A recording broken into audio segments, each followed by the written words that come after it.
Sejam todos muito bem-vindos a mais uma videoaula de circuitos elétricos. E na videoaula de hoje, dando continuidade ao assunto resposta de circuitos de segunda ordem, vamos apresentar a teoria e um exercício para o caso da resposta subamortecida, tratando-se do circuito RLC em paralelo. Quando ômega zero ao quadrado for maior do que alfa ao quadrado, ou seja, quando a frequência angular de ressonância ao quadrado for maior do que a frequência neperiana ao quadrado, as raízes da equação característica S1 e S2 são complexas e a resposta é subamortecida.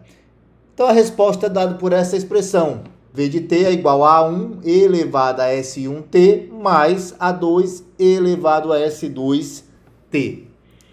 Então é interessante expressar as raízes S1 e S2 através do termo frequência angular amortecida, ômega d. Então nós já vimos que a raiz S1 é dada por essa expressão, e aqui eu posso manipular matematicamente a expressão de tal forma que ela se torna S1 igual a menos alfa mais J ômega d, onde ômega d é a frequência angular amortecida. E S2 é igual a menos alfa menos J ômega d, sendo o ômega d raiz quadrada de ômega zero ao quadrado menos alfa ao quadrado. Bem, então substituindo as raízes S1 e S2, que são conjugadas complexas, substituindo S1 por menos alfa mais J ômega d e S2 por menos alfa menos J ômega d, que a gente pode utilizar uma propriedade da função exponencial, em que e elevado a menos alfa mais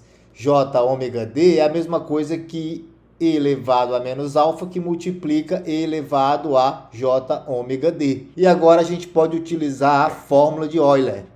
E elevado a J θ é igual a cosseno de θ mais J seno de θ. E elevado a menos J θ é cosseno de θ menos J seno de θ. Então, utilizando a fórmula de Euler, eu chego nesta expressão. Coloco os termos em cosseno agrupados e os termos em seno agrupado e defino que A1 mais A2 vai ser uma nova constante B1 e que A1 menos A2 vai ser uma nova constante B2. De tal forma que V de t possui esse formato. É uma exponencial negativa multiplicado pela soma de uma função cosseno e uma função seno. Então vamos a um exercício. Determine a resposta natural para o circuito RLC em paralelo para t maior do que zero. Então ele quer uma expressão, né? Ele quer a expressão para V de t.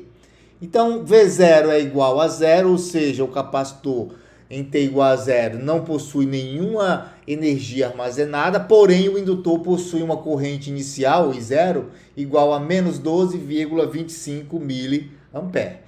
Então, lembrando que alfa é 1 sobre 2RC e que ômega zero é 1 sobre raiz de LC, eu calculo alfa ao quadrado e calculo ômega zero ao quadrado. Neste caso, ômega zero ao quadrado é maior do que alfa ao quadrado, o que confere ao circuito uma resposta natural subamortecida. Então, nós temos que calcular a frequência angular amortecida.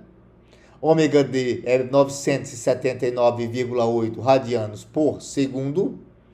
E com isso, eu calculo as raízes S1 e S2, de tal forma que para t igual a zero, V de t é igual a zero. Logo, eu tenho que a constante B1 é igual a zero, porque o termo da exponencial vai ser igual a 1, o termo da senoide vai ser zero, porque seno de zero é zero, e o termo do cosseno vai ser 1, porque cosseno de zero é 1. Então, com isso, eu determino uma das constantes. Então, B1 é igual a zero.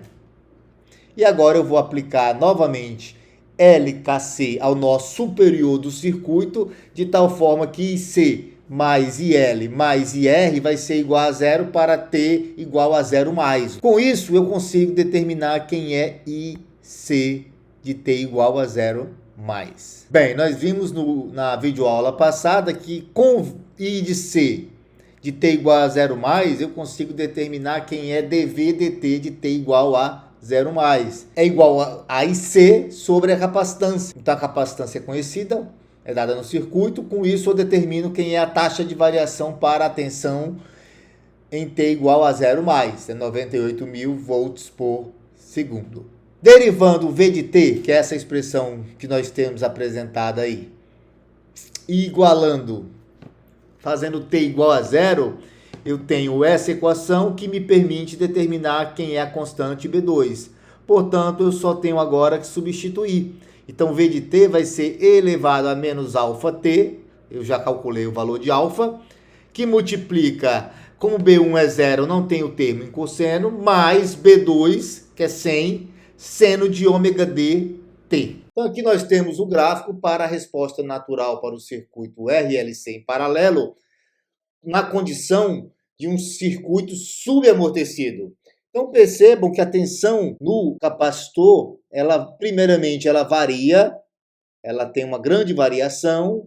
Essa variação vai diminuindo até que em regime permanente essa tensão é nula. Então, essa aqui é uma resposta característica de um circuito subamortecido sem fontes. Agradeço a todos que assistiram esta videoaula e até a próxima.